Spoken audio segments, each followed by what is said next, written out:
Hello students, today we will discuss about the difference between the pulmonary circulation as well as systemic circulation. Okay, we know that in our body there are two types of circulation. One is called pulmonary circulation and another one is called systemic circulation. So what's the difference between them? Today we will learn about that.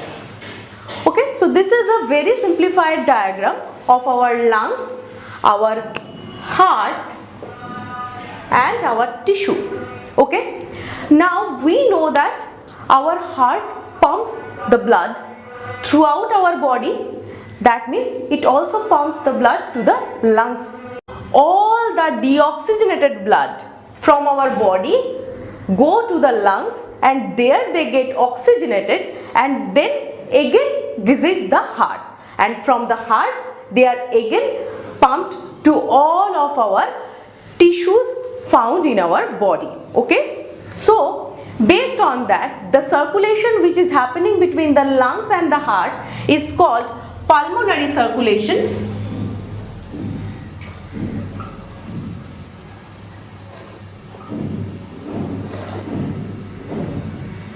and the circulation which is happening between the heart and our whole body is called systemic circulation.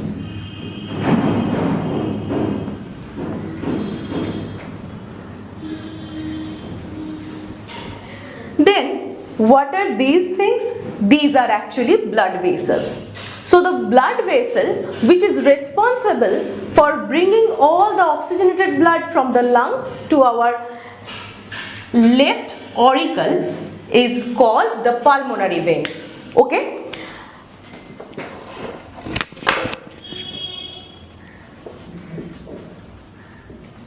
As you can see here, this blood vessel is carrying oxygenated blood, not the deoxygenated blood, but we are saying that this blood vessel is called pulmonary vein. Why is that?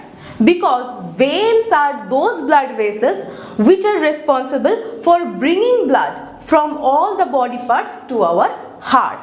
Now here this blood vessel is bringing though oxygenated blood but from lungs to the heart. So it is qualified to be called as vein.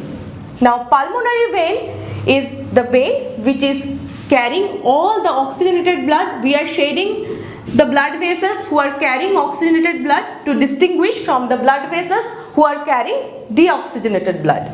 So all the oxygenated blood reach the left atrium, and from left atrium then it reach to the left ventricle, and then when the left ventricle pumps the blood, then those blood are carried by aorta, and this aorta then branches out into arterioles, and finally they form capillaries and they bring all the blood to the tissues, and that's how tissue gets oxygenated blood.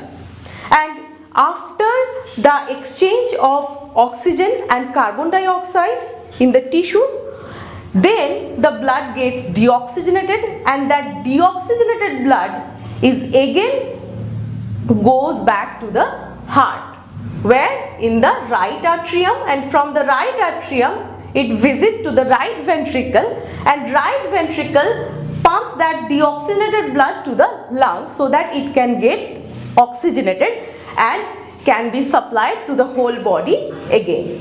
Okay, obviously aorta is carrying the oxygenated blood, so we are shading it. Now what is the name of this blood vessel which is bringing blood to the right atrium? The name of this blood vessel is called vena cava. This is the largest deoxygenated blood carrying vessel of our body. Okay, and when the right ventricle pumps out the blood, it is carried by the pulmonary artery